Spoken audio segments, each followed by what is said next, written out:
खेती किसानी भी अब दूसरे कामों की तरह हाई टेक हो गई है।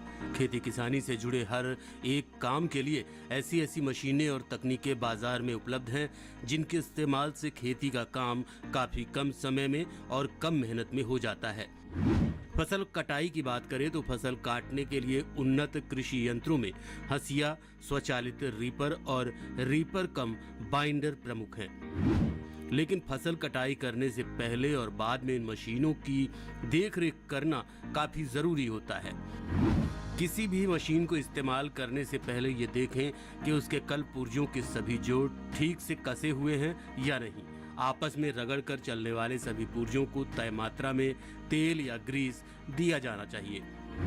मशीनों में लगने वाले पट्टे, बेल्ट, कमानी आदि की हर रोज जांच करनी चाहिए और अगर जरूरी हो तो पुर्जों को बदल देना चाहिए।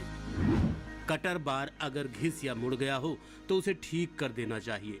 रबर बेल्ट की मजबूती को चेक कर लें, अगर जरूरत लगे तो उसे बदल दें।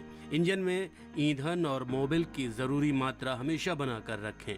बहुत कम समय पर काम नहीं पड़ने पर इसे छायादार जगह पर ढक कर रखें। इन सब बातों का ध्यान रखने पर आप कटाई अच्छे से कर पाएंगे। लेकिन जितनी जरूरी कटाई है उतना ही जरूरी है उपज का भंडारण।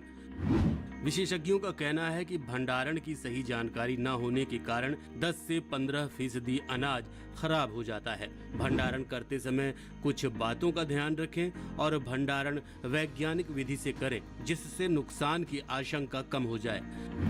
अक्सर अनाज खराब होने की वजह नमी, दीमक, घुन या फिर बैक्टीरिया होते हैं। इसलिए भंडारण करने से पहले गोदाम की सफाई कर लें और अगर वहां दीमक हैं या पुराने अवशेष हैं तो उन्हें बाहर निकालकर नष्ट करें। दीवारों या फर्श पर दरार दिखाई दे तो उसे भी सीमेंट आदि से बंद कर दें। कीटों के प्रकोप से बचने के लिए उचित दवा का घोल बनाकर दीवारों और फर्श पर छिड़काव कर ले। गोदाम ऐसा हो जो हवादार तो हो लेकिन जब जरूरत पड़े तो उसमें हवा का संचार बंद भी किया जा सके। इसके अलावा अनाज को भंडारित करने से पहले अच्छी तरह सुखा लेना चाहिए। जिन बोरियों में अनाज भरना है उन्हें 20 से 25 मिनट तक खौलते पानी में डाल दें। उसके बाद अच्छी तरह धूप में सुखा लें। अच्छे से सूख जाने के बाद ही उनमें अनाज भरें।